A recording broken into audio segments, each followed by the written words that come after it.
Countdown starts in 10, 9, 8, 7, 6, 5, 4, 3, 2, 1. Go. Bass in your face.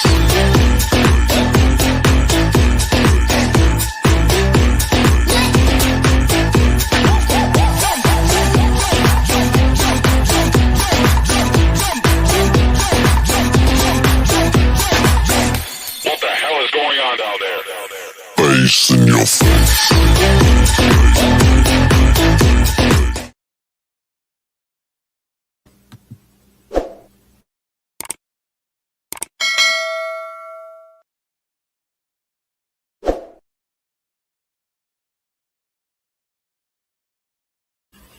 Good evening, everybody. Welcome to another episode of Uncommon Sense with Jose Negron. Now, for the benefit of those of you who have not heard of this channel or are watching this channel for the first time, the reason why it is called Uncommon Sense because here on this platform we discuss everyday issues where we try to find logical solutions, but not everyone uses logic. So, for that reason, it is called Uncommon Sense. I want to let everybody know that I'm currently live on YouTube, Facebook, and Twitch. I also want to let everybody know the subscriber mode has been enabled for the first 10 minutes, meaning if you're not a subscriber and if you wish to enter a comment in the chat, you will need to subscribe to the channel. I also have another channel called Latina Diaspora, where I discuss issues regarding Latinos residing in the United States. There's a link to that channel in the description. As always, I want to give a huge shout out to all those who have already subscribed to the channel. Whether you've been a supporter from the very beginning or just recently joined, I really appreciate your love and support. Good evening, Gigi. Thank you very much for stopping by. And of course, we are blessed by the presence of Rondo Calisian, aka Killjoy the Holy Rain. Okay. So, a huge shout out to all those who supported the channel. Also, a huge shout out to all those who follow me in social media. Also, a huge shout out to all those who allow me to enter in your devices and those who watch from the clouds. Okay, you know what? Let me try. Give me a moment. You know what? Okay. Are you talking about the link to join the panel or are you talking about the link to the other channel? I need to work on it. So thank you for letting me know about it. But in any case, so if you have not done so, what I'm going to ask you to do is subscribe, like, and set the bell notifications to all. Okay, I will have to work on it. But so going forward, I'll see about addressing it. Definitely, I'll try to get it fixed for Thursday stream. Okay. But in any case, thank you very much for sharing the stream, Gigi. Now, before I forget, let me state for the record that my friends Gigi and Riza, they both have their channels, which they produce a lot of great content. So I'm going to ask that you show some love to my dear friends and check out their content and subscribe to the channel. Now, the topic for tonight is where is my invite? So what I'm going to be discussing about is the difficulty that third-party candidates face when they're trying to run for office, particularly when it comes to President of the United States. So I'm going to be discussing that, okay? Because there have been many times where people have not been happy with the candidates that them two major parties have endorsed.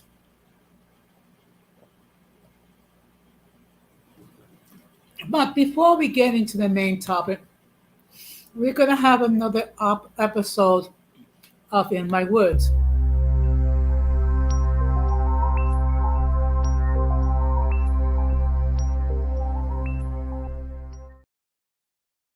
Good evening, Irby. Thank you very much for stopping by. I will say you're one of my most faithful supporters.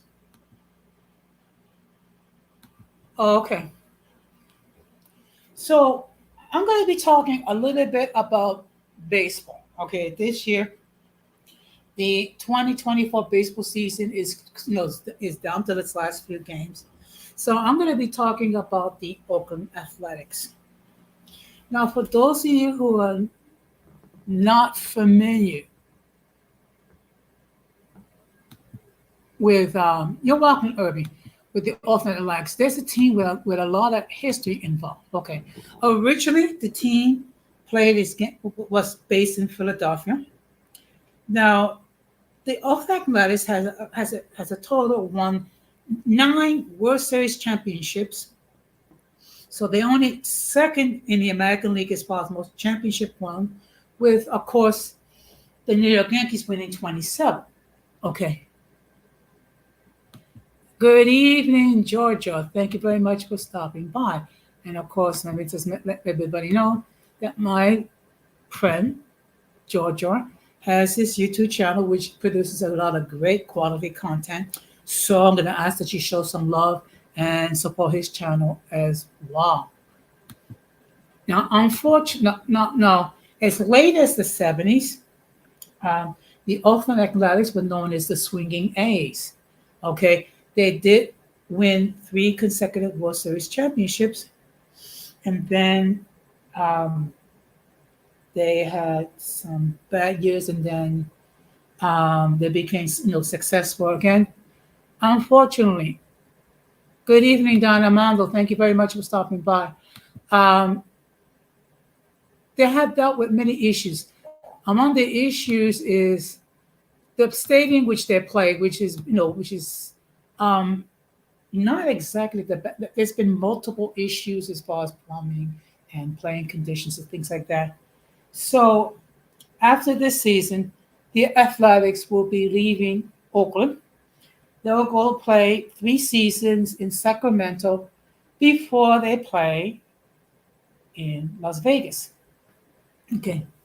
Now, the fact of the matter is very heartbreaking when a city loses a franchise. Okay. It's part of the history. Okay. I think at some point I'll devote a stream regarding the whole history, regarding what happened to the Oakland Athletics and what was the set of circumstances of why they are leaving. One of the issues is, of course, they wanted a more modern arena, which they couldn't get. So they're going to go to Las Vegas, where they're going to spend, I think, $3 billion for a stadium for a baseball team. Now, I don't know about you, but $3 billion, that's a huge amount of money. Okay. I think Las Vegas could have done other things with that money. They could have provided low-cost housing. They could have provided, there's a lot of things that could have been done. But you know what? That's local politics. Okay. Now just give me a moment to think about it. And of course, again, we're going to be talking about the Chicago White Sox again. Okay. Really? Oh, I didn't know that. Now, eventually, the Chicago White Sox are going to set the modern record of most losses in a baseball season. Okay. The record was set in 1962 with the New York Mets. Okay. Now, the difference with the Mets is there was an expansion team in their first year. Now, anyone that knows anything about any type of sports, on your initial season, you're not going to do well. Okay. You're going to make a lot of mistakes. And believe me, the Mets were no different in that essence. So at least the 62 Mets actually had an excuse for being that bad. The Chicago White Sox, considering 2 or 3 years ago, was in the playoffs. The fact that they're going to finish with the most losses in the 20th in the modern era. Okay, believe it or not, that's not even the worst record. Okay, there was a team called the Cleveland Spiders in 1899 lost, I believe it was 134 ball games. All I can say is, ouch. That's sad. And what's even sadder is that they're not even granted a high pick in the draft for the new season. Okay, and the management had decided to bring back most of the players, which means it's going to be another disappointing season. Yeah, I can just imagine that. So all I can say is my heart goes out to the city of Oakland because they will not have a sports team. Okay, the Raiders left Las Vegas years ago. The Golden State Warriors left, and now they're gonna be without a baseball team. My hearts go out to them. But in any case, we're gonna get into the main topic.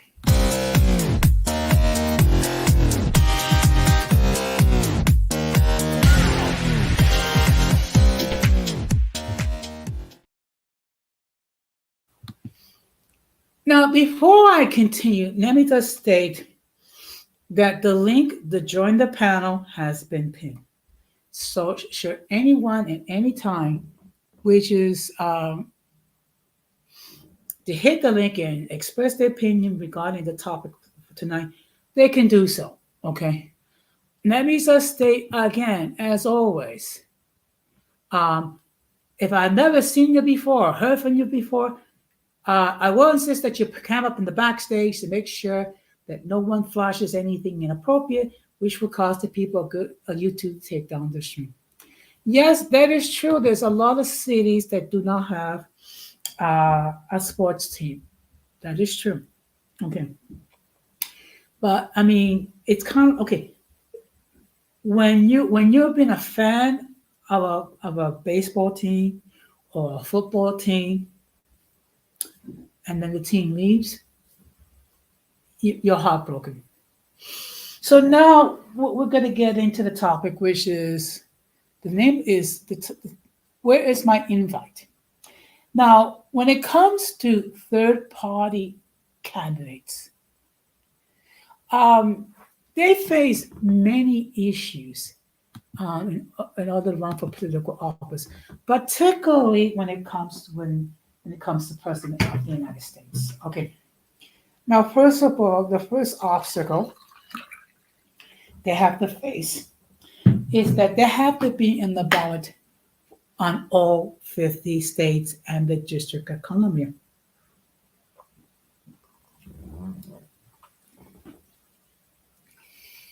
And of course, um, that could be challenging because, first of all, there's a process. I'm not all that familiar.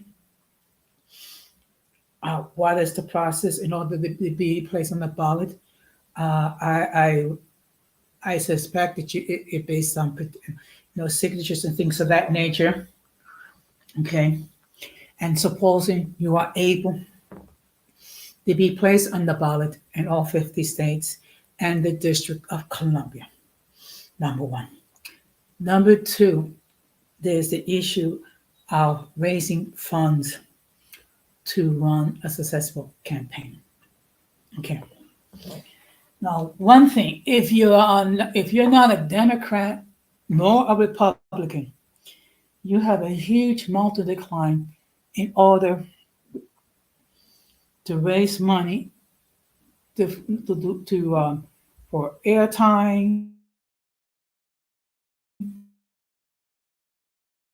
mailing, getting staff, trying to get volunteers. Okay, in all 50 states. Okay. Now, the reality is that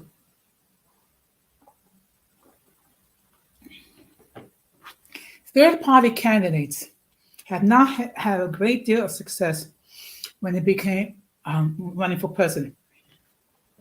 In fact, I can only state uh, two elections where a third-party candidate did receive a significant number of votes in the Electoral College.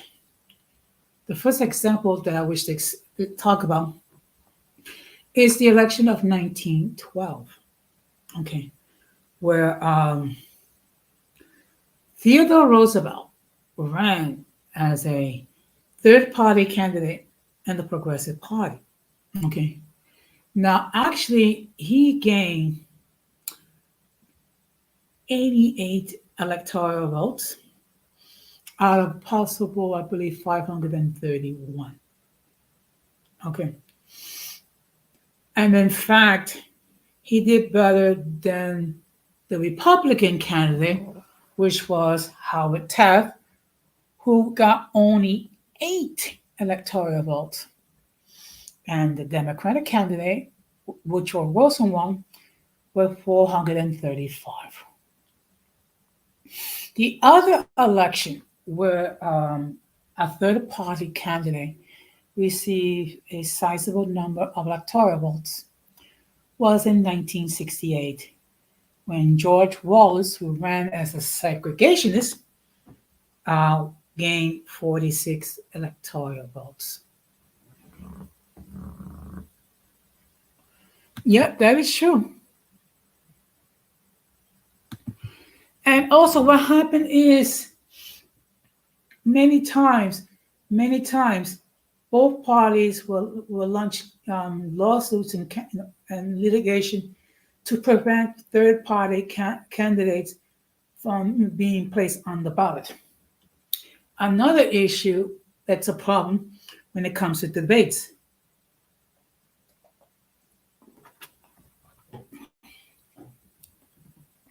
For the most part,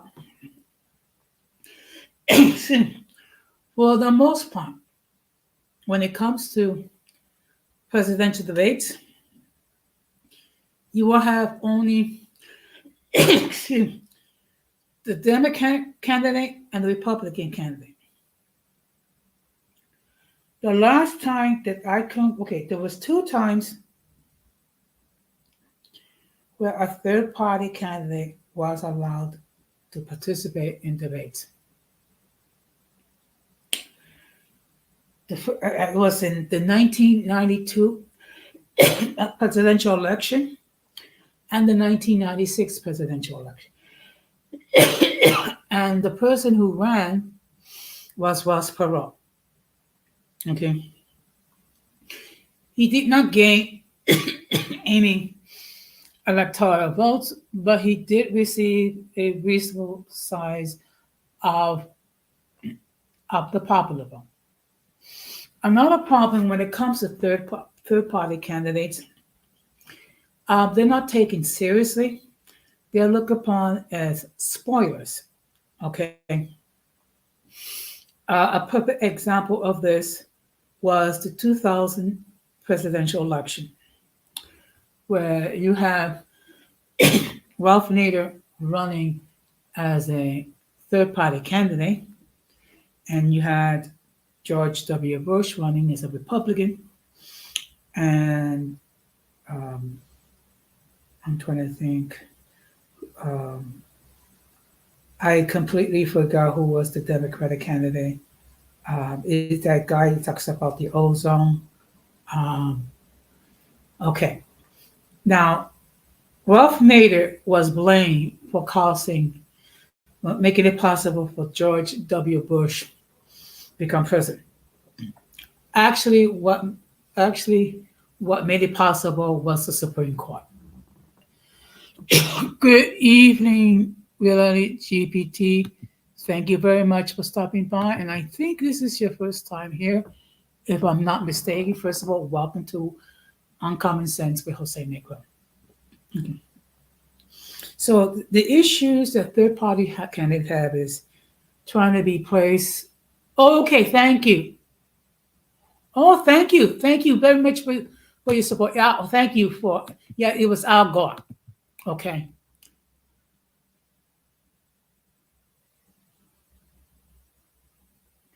I'm not. Look, no. Seriously. I don't remember. Look, I'm gonna be 62 years old in a couple of weeks. Okay, so sometimes I'm gonna have a senior moment. So cut me some slack.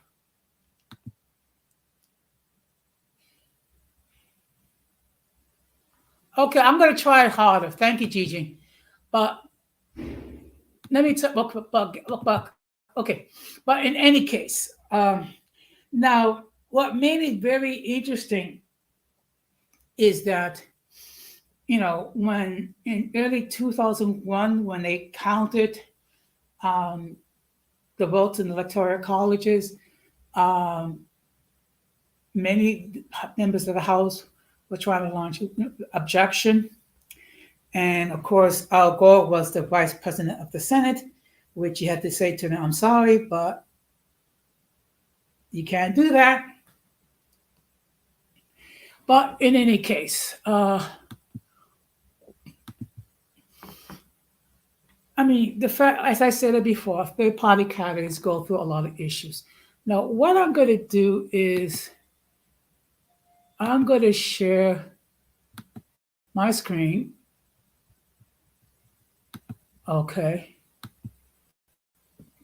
So this is something that I picked up on the Pew Research Center, okay, which highlights the issues that third-party candidates have trying to run for president. Okay, but before I do, let me check and see.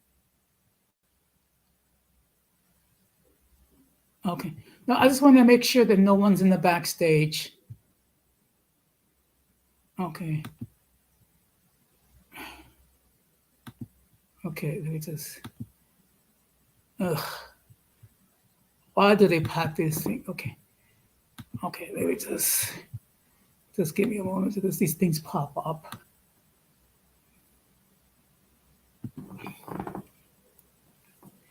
So the 2024 presidential campaign stands out as the first presumptive rematch between major party candidates since 19. Okay, this article is a little dated, but I'm just going to skip this paragraph and go on to the next paragraph. Another uncommon feature is the presence of several high-profile alternate candidates, including Democratic citizen-turned-independent Robert F. Kennedy Jr., independent Cornel West, and three-time Green Party nominee Jill Stein.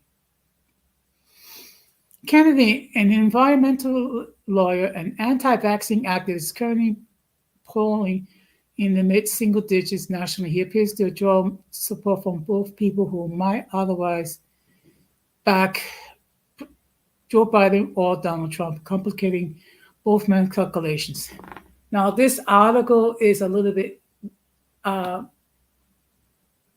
okay, it's dated June 27th, so I'm just going to skip that. Okay. But U.S. political history tells us that third-party and independent candidates usually finish a lot lower than when they start. We examined pre-election polls in 6 presidential contests that featured significant third-party or independent candidates. Then review those candidates' actual shares of the popular vote in the general election. Not only did support for third-party and independent candidates tend to decline over the course of the campaign, but their vote shares often came lower than polls suggested they might. Okay. Here is some examples. Okay. 1968, George Wallace. Fresh off his first term as Alabama Segregationist Governor, George Wallace is running a law and order themed campaign under the American Independent Party banner, saw his support rise in polls early in the spring and summer leading to the 1968 election. In April, around 10% of those nationally said they supported or leaned toward Wallace. By September, that doubled to 20%. Wallace appeared within reach of his goal, dividing the field enough to throw the election to the House of Representatives, where he can bargain electoral votes for concessions or anti-segregation, voting rights, and other issues. Therefore, the Republican Resolution campaign began warning conservatives that voting for Wallace will only help Democrat Hubert Humphrey. Meanwhile, Democrat aligned unions work to pull their members, whom Wallace had targeted, back into Humphrey's fold. Wallace's running mate, retired Air Force General Curtis LeMay, also made headlines with his introductory press conference saying that he considered using nuclear weapons in Vietnam. Wallace's support in the polls began to slide, reaching mid-teens with weeks before Election Day. He ended up with 13.5% of the popular vote and 46 electoral votes. Not enough to keep Nixon from winning the White House. Okay. Now, the next example is John Anderson. Let me just check and see. Okay. Representative John Anderson of Illinois was trailing badly in the Republican presidential primaries when, in April 1980, he dropped out and said he would run as an independent instead. Anderson's candidacy generated considerable public interest. Around 20% of registered voters said they would support him, and he continued to poll around that level throughout the spring. But Anderson, now since the campaign, had to spend so much time and energy that spring in summer simply getting his name on state ballots. Anderson faded from the view during the summer's Democrat and Republican conventions. Incumbent Jimmy Carter, the Democrat, refused to share a debate stage with him on the fall, though Republican Ronald Reagan did debate him one-on-one.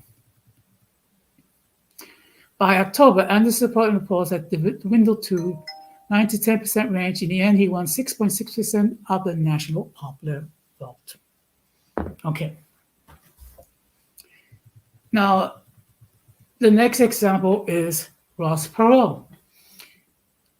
Money and visibility with issues for Ross Perot, the billionaire businessman from Texas, who mounted a stop-and-go independent campaign against Republican President George H.W. Bush and his Democratic challenger, Arkansas Governor Bill Clinton.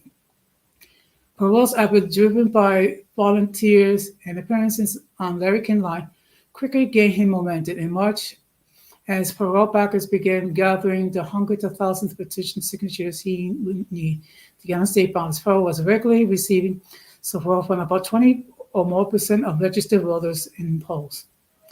By May, about a third of registered voters were telling pollsters they vote for or were leaning towards Perot. In a few surveys, he had both Bush and Clinton. Yeah, I have to agree with you, Irby. I have to agree with you.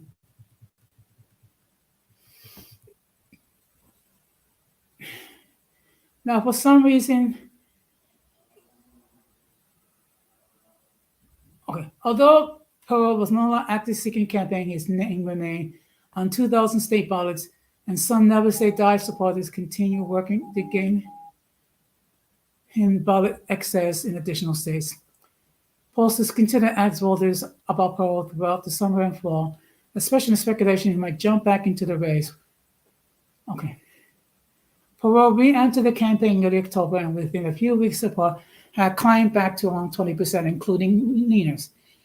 It began to slip again on election day, falling to about 50%. By the end for around 18.9% of the popular vote, the best showing of a non-party major party candidate since Theodore Roosevelt 80 years earlier. Okay. And of course, Ross Perot tried again in 1996, but he didn't do as well on the popular vote. In fact, let me just read. But Perot's support declined during the campaign, eventually settling around 5 to 7%, including leaders. His poll numbers did pick up a bit in the run-up to the election day when he received 8.4% of the popular vote. Among the minor candidates, Perot beat out third place consumer advocate Ralph Nader, who took 6.7%, representing the Green Party. And then we had, in 2000, we had two third-party candidates, Ralph Nader and Pat Buchanan. Okay. Let me just... Now, in the end, Nader won only 2.7% of the national popular vote, but in several close divided states, including Florida and New Hampshire, both Bush carried. Nader's share was enough to potentially swing the outcome. So Gore blamed Ralph Nader as a spoiler. Okay, so you can really thank the Supreme Court for giving George W. Bush the White House. Now, as far as Pat Buchanan is concerned, let's see how he did. He ended up with less than 0.5% of the popular vote, but he did well enough in 5 states to theoretically, or perhaps not so, affect the outcome.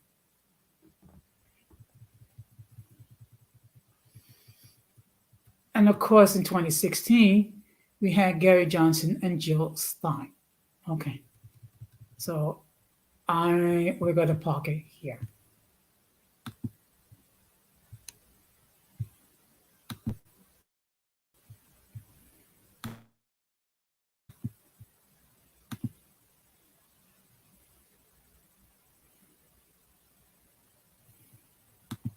So as you can see,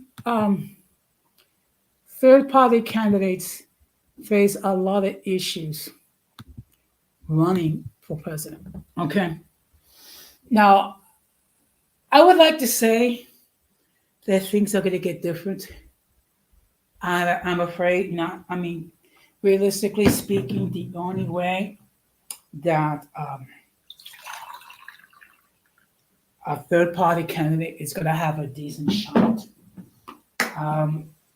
to become president, first of all, that person is going to have to raise a huge amount of money.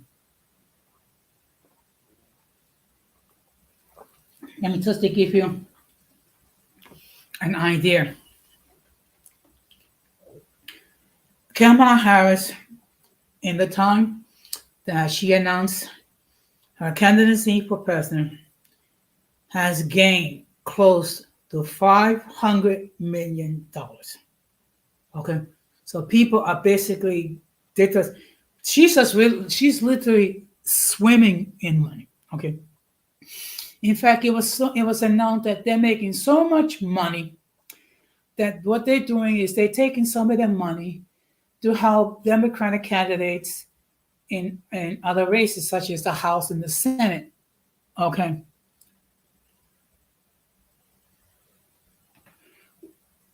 Which kind of gives you an idea. Okay. And of course, Donald Trump. Really? Okay. I mean, he continued to raise money as well. Now, not to the same extent that Kamala Harris. I think Donald Trump has raised, if I'm not mistaken, close to $300 million. Okay, but just think about it. You have to be on the ballot in all 50 states. Okay, that means First of all, you go through the laborious work of getting signatures to be petition to be placed on the ballot. And unfortunately, what's going to happen is those signatures are going to be challenged. Okay, because realistically speaking, both parties do not like when third party candidates are out there campaigning. Okay, especially if they are popular. Okay, now Bernie Sanders, who many people felt should have been the Democratic candidate in 2016, but because of some shenanigans in the DNC, Hillary Clinton became the Democratic candidate, and we all know what happened. Okay, a lot of people were disappointed. Um, Donald Trump became president. Okay, so that's the reality. So, and of course, in every state, you have to rent office space. You have to get supplies. You have to buy TV time for ads, billboards.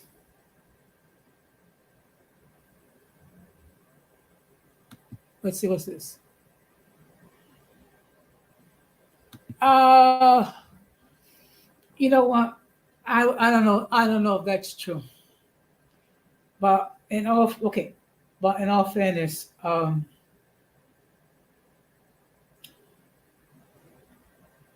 Hillary Clinton did not come across as being very likable. Okay, but let's not that. That's not the let's keep focus. So think about it. Just to give you an idea, um, Kamala Harris has literally, and I mean literally, hundreds of volunteers, if not thousands of volunteers out there. Okay, particularly in the so-called battleground states, which are Michigan, Wisconsin, Pennsylvania, um, Nevada, Mexico, New Mexico, Colorado, and North Carolina, if I'm not mistaken.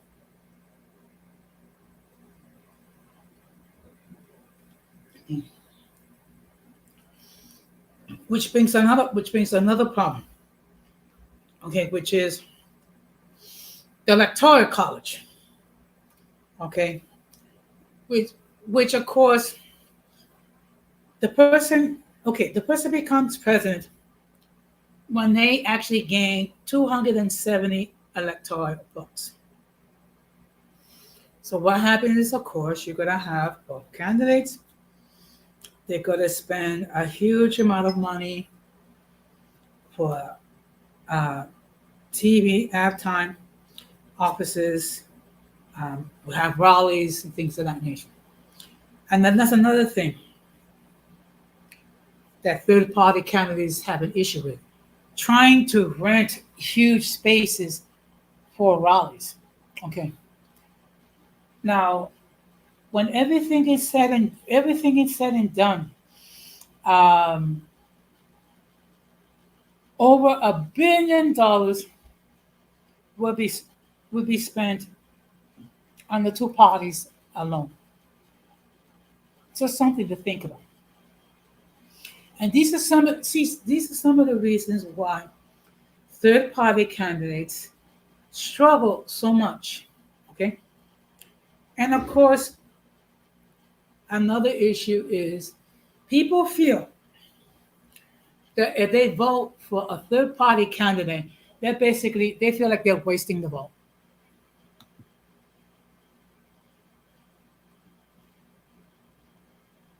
Yeah. I would say this: whoever you're gonna vote for, don't base it on what other people say. Take a good look in their platforms. Take a look at what they've done in the past. The good, the bad, and the ugly. Number one. Number two, you take a look, what is their platform? What is it that they want to accomplish?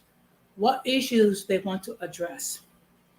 And if they have like some sort of a strategy to deal with it, like for example, the issue with gun violence here in New York, where unfortunately we have, in this country, many people have been unalive due to gun violence. Many people have been unalive due to opioids and things of that nature.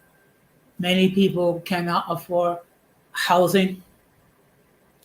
And then the final factor, what is the likelihood that they will succeed?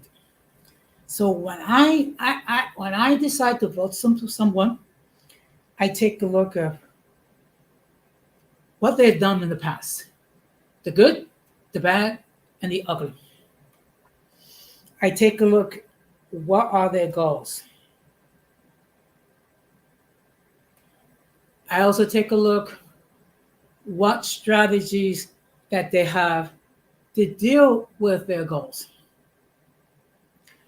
And then the final factor, what is the likelihood that they will succeed?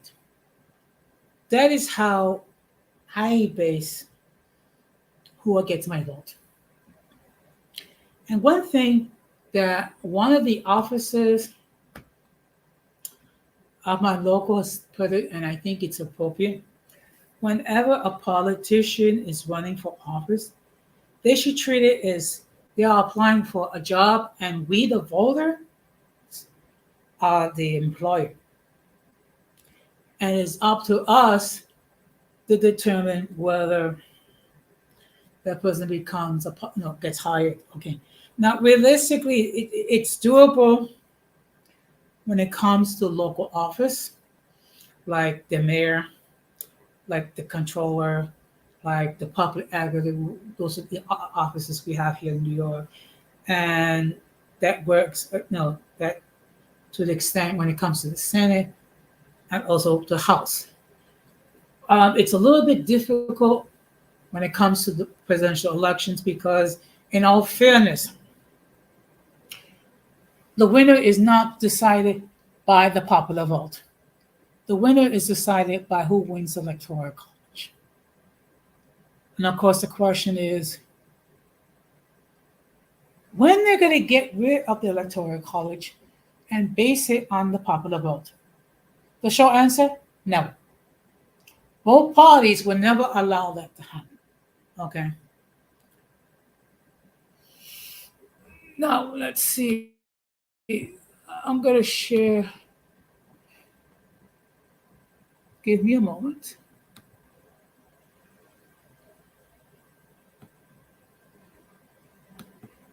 So I'm going to share one more. I agree. Sad but true. I have to agree. So I'm going to share this article. Okay, but it is in the Constitution. But remember, prohibition was in the Constitution as well until we got it outlawed, until we got it annulled. But the Electoral College, unfortunately, it's here to stay, at least for the time being. So now I'm going to show One more image.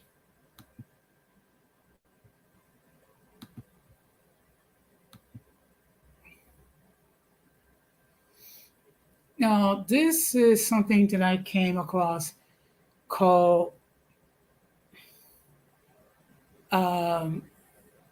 it's an article called "Can a Third Party Candidate Succeed?" Let's take a look at what the article says.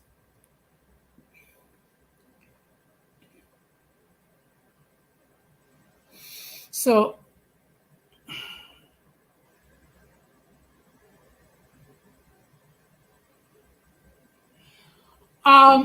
you know what, Randall? I don't know if it's going to be a landslide. Um, this is how I look at it. Um, it's going to be a close election, okay? And we already know that one of the candidates is going to protest it, okay? The results, because that person is going to perceive that it was crooked, it was unfair, and it will make the 2000 election sounds like a Sunday church social. Okay. I'm not going to play the audio part because it's 45 minutes long, and I don't want to get hit with a copyright strike. Okay. Okay, the process for electing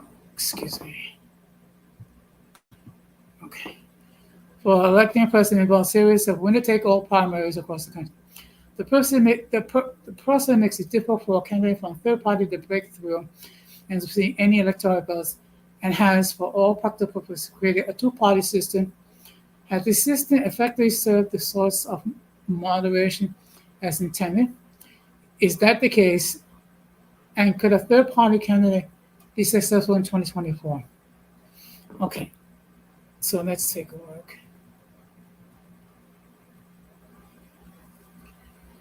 Dan DeSalvo, a political scientist and fellow senior fellow at the Manhattan Institute, kicked off his conversation with the governors by explaining that the United States is in fact a two-party country because of the structure of the winner-take-all election system. The result that is so strongly encouraged two-party system simply because you have to have three candidates in a race, and even if two of them get 30%, and that's 60% of the vote, one candidate is over 40%. The candidate with 40%, even though it's less than the majority of the vote, wins all the votes. So that gives a powerful incentive, you can say, for the other two candidates to combine in the future.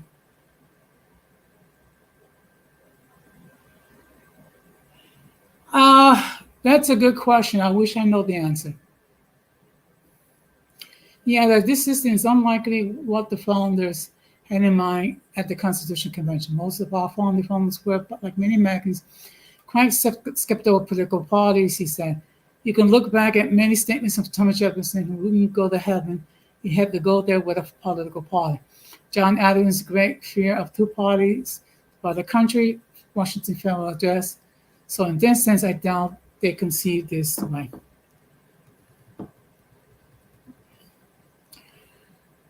Unrealistic at best and dangerous at worst.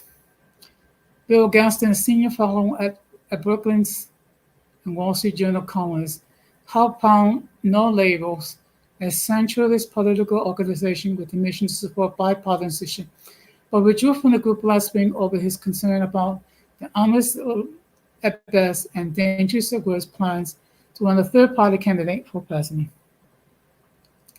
There's really no room for a third party in the United States, he told the governors. If you're not part of the two-party system, get ahead. You get ahead in American politics by one of two ways. You take one of the two existing parties, or you form a party that displaces one of the two existing parties, the way the Republicans end up displacing the Whigs.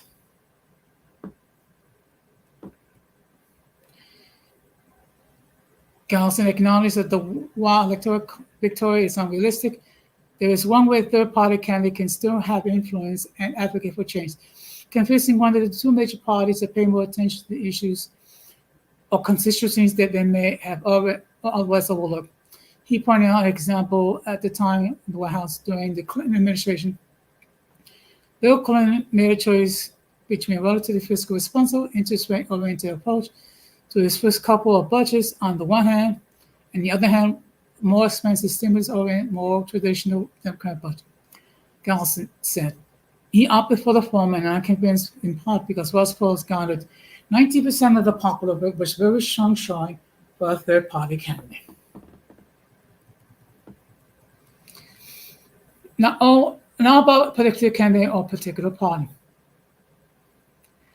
Both DeSalvo and Galson noted that while polling and survey data shows a growing interest in the third party situation, more nuanced than its numbers may indicate. Let me check and see. Okay.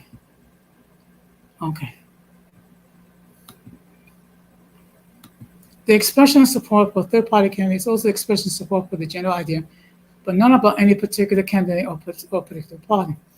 DeSalvo said, one can imagine that once a political party emerges or a particular candidate emerges, the support we might well fall. Okay, so I'm just going to skip ahead and read the next article.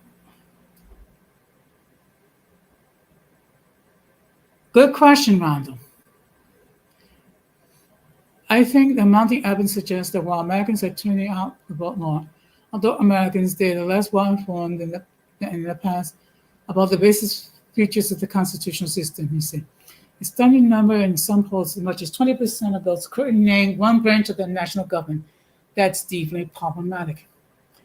Education-specific initiatives like the Centerpiece Institute of American Civics could help.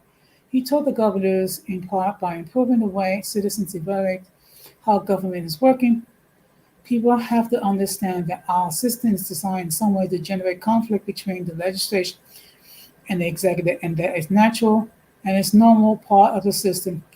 And it's also designed to be slow and in a sense require a pretty broad national consensus before you legislate on matters of major public concern, DeSalvo said. So the country is very divided and the national government isn't acting with great accuracy. The system actually working the way it's supposed to be designed to work, but that's not appreciated if you do not understand the kind of gritty, Quaternion reality on how institutions are structured. And I'm going to park it here.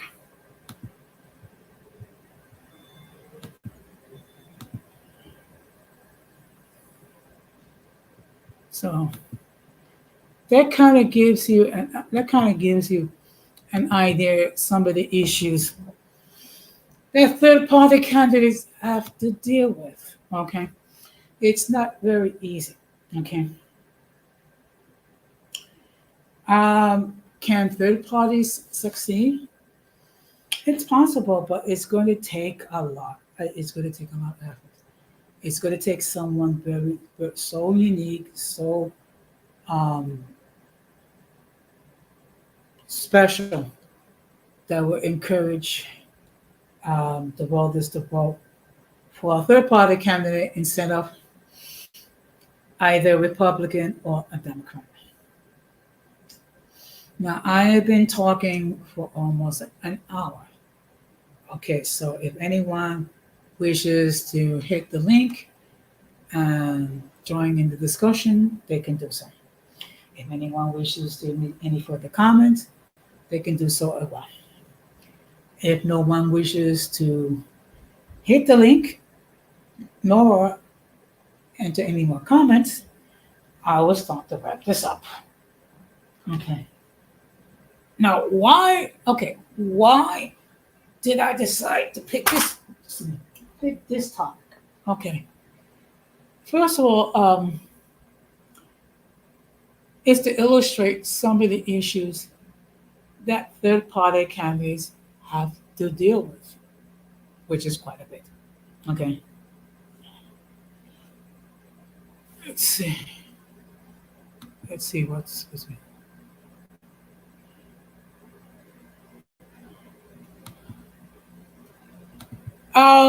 You know what? Okay, I don't know if I would say there's no more room. I would say that there are a lot of challenges that they have to go through. Okay. But remember, and remember, the 1912 presidential election, a third party candidate actually finished in second place. Just something to think about. Let me see. Now, what I'm going to do is just give me a moment. I'm going to do something. 8, 12. Okay.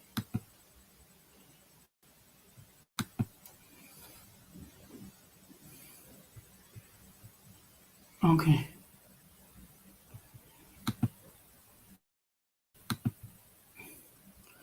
So I'm going to share my screen and grant you the 1912 election was 112 years ago. But it kind of gives you an idea. It does create a certain amount of hope.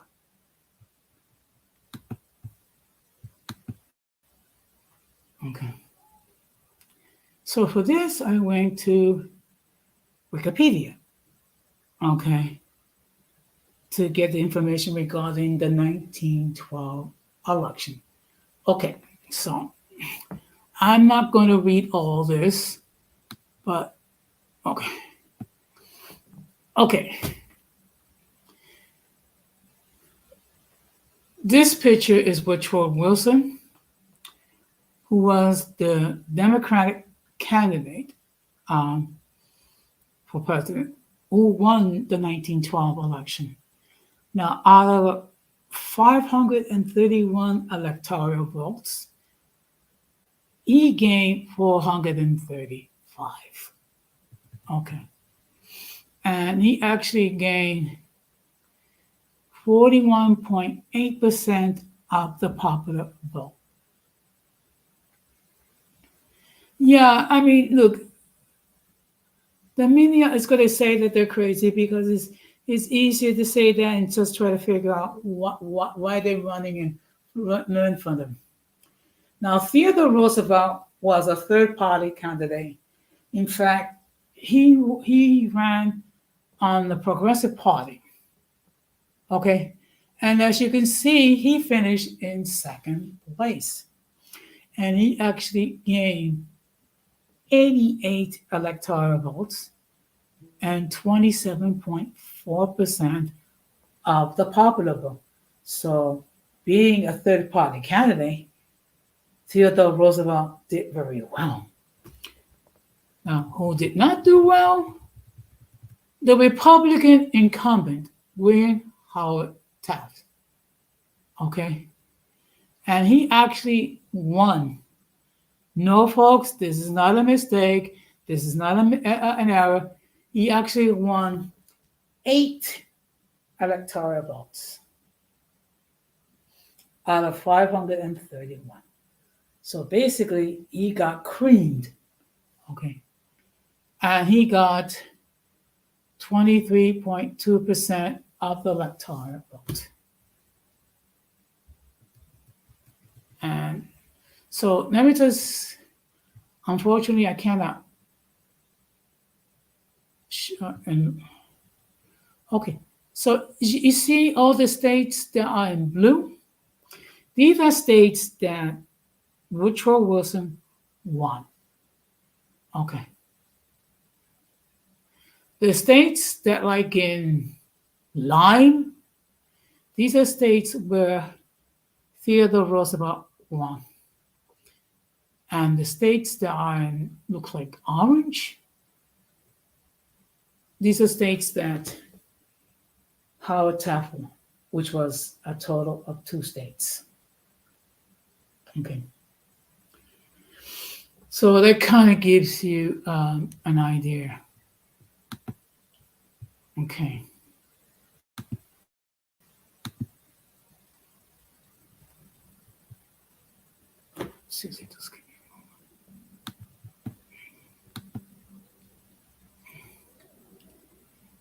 You know what? It's easier to say that it's easier, Randall, to say that they're crazy than to try to actually spend some time and asking them questions.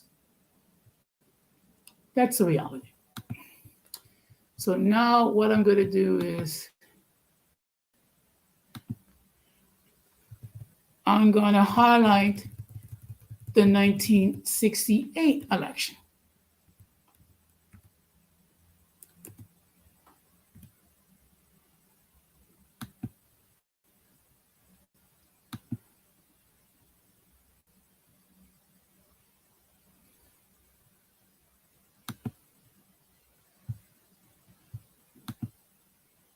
Yeah, that was the 1912.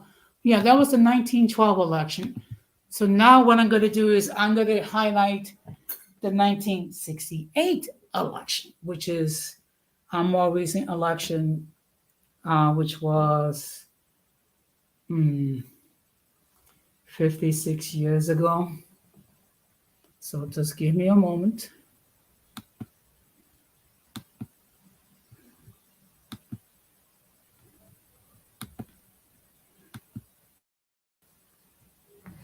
So now I'm going to show you the 1968 election. Okay. So this is the 1968 election. So, oops. So these are, so you had Richard Nixon, who was the Republican candidate who won with 301 electoral votes, gaining 43.4% of the popular vote. And then you have Hubert Humphrey, the Democratic presidential candidate, who was the current vice president at the time, won 191 electoral votes, which consisted of 42.7% of the popular vote. And then you have George Wallace, who ran as a third party candidate for the American Independent Party. He actually won 46 electoral votes and had 13.5% of the popular vote. And here is the map. The states which are in red represent the states where the Republican candidate Richard Nixon won. The states which are in blue represent the states where Hubert Humphrey won. And the states that look like it's gold, mainly in the South, the states where George Wallace won. And now I'm going to plug it here.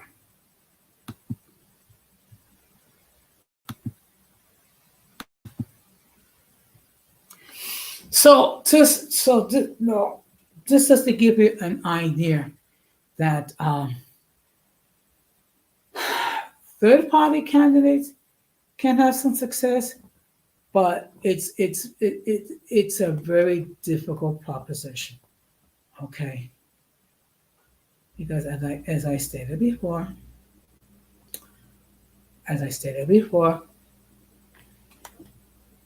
you have to fight to be on the ballot in all 50 states. And the fact of the matter is that you as a third party candidate, your signatures are going to be challenged, either by one party or both parties, because it is their attempt to keep third party candidates from being on the ballot. Number one. Number two, you have to raise a huge amount of money for ad time, rent state offices. You also have to have some paid staff. You also have to rent huge auditoriums, and also arenas to have your rallies, not to mention the hundreds of volunteers which you're going to need in order for your volunteers to go door to door, knock on doors, and encourage voters or would-be voters to vote for your candidate. So these are the issues that third-party candidates have to deal with. And again, I wish I can say that it's going to change in the near future. No, it's not. It's not. And mainly because it is not to the main party's benefit or change. And until that happens, we're going to be faced with an election every year where we're going to deal with two candidates that, which tend to be flawed. Now, in all fairness, the last time we had an election where at least one of the candidates was so was in 2012 when you had Barack Obama running for re-election against Mitt Romney. Okay. So what's going to happen is every 4 years, we're going to have this debate again. We're going to have the discussion again as far as how the two-party system is flawed and debating whether or not are you going to vote or not vote, and is voting for a third-party candidate, is that considered wasting your vote? I'm going to say this: vote for the person that you perceive is best qualified to be president. And of course, you have another option. You can write in your own name, or you can write in my name, Hossein Negron, for president. But but all all kidding aside, our choices are as follows: don't vote, vote for Kamala Harris, vote for Donald Trump, vote for one of the third party candidates, or to simply write your name or write someone's name, or just even write down Mickey Mouse name. Okay. But I would encourage you to vote. Okay. Now I'm gonna start to wrap this up because I think I'm illustrating my point, and no one seems inspired to hit the link and express their point of view, whether they agree, disagree with what I said. Okay, because this is not an echo channel. People can express their point of view. People, no, I mean, I have disagreed with virtually everyone that's been on the panel at least once. And we can disagree as long as we are agreeable. Now, Thursday stream, I'm going to be talking about a topic that some people may not like to talk about, but it's necessary, which is funeral etiquette. Now, why am I going to be discussing that? Because look, in all fairness, a lot of people don't like to go to funerals because, first of all, you're in a uncomfortable situation. You don't know what to say to the grieving family, and sometimes when you mean well, you say some of the dumbest things possible. And I'm just going to give you a couple of examples. Oh, he's in a better place. Okay. Um, since when did you decide to play the role of God? Okay.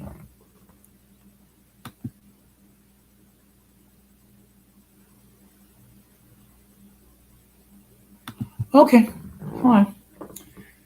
Another thing that people say, like, they mean well is, I know how you feel. No, you don't. Everyone expresses grief differently. Some people keep it internal. Some people cry. Some people, everyone deals with grief differently. Another thing, well, heaven needs another angel. Well, it's kind of hard to say something like that, particularly if the person is an atheist. Okay, that presumes a lot. But in any case, I will be having a discussion on Thursday and January when I do meet with the grieving family. I usually say something in the line of, I am truly sorry for your loss. There is nothing that I can say or do that will ease your pain. Please bear in mind that you are in my thoughts and in my prayers. Okay? Just keep it simple, just keep it real. And I'm going to be discussing it. So I'm going to be live on Thursday at 9:30 p.m. Okay. So what I'll probably do is that I'll probably offer to share it because the reality is this: we have or we will be attending funerals. Okay, and there'll be occasions where we're gonna have to say something to the grieving family. Let's see if we can uh, avoid some of the pitfalls and some of the mistakes that people make. But in any case, I appreciate your time and I appreciate your energy and I appreciate your attention regarding this topic. So, and of course, you're more than welcome to enter your comments after the stream is over. I do ask, of course, please keep it respectable because if you don't, the comments are going to be removed. Okay. And while I will say this, um, now hopefully you will have a deeper understanding with some of the issues that third party candidates deal with running for president. And of course, I'm going to close this the same way that I always close. We must do everything possible to avoid the presence of the mentally and intellectually challenged, because if we fail to do so, we will be infected by their stupidity and massive insanity. This has been another episode of Uncommon Sense with Jose Negron. Say good night, take care, and peace.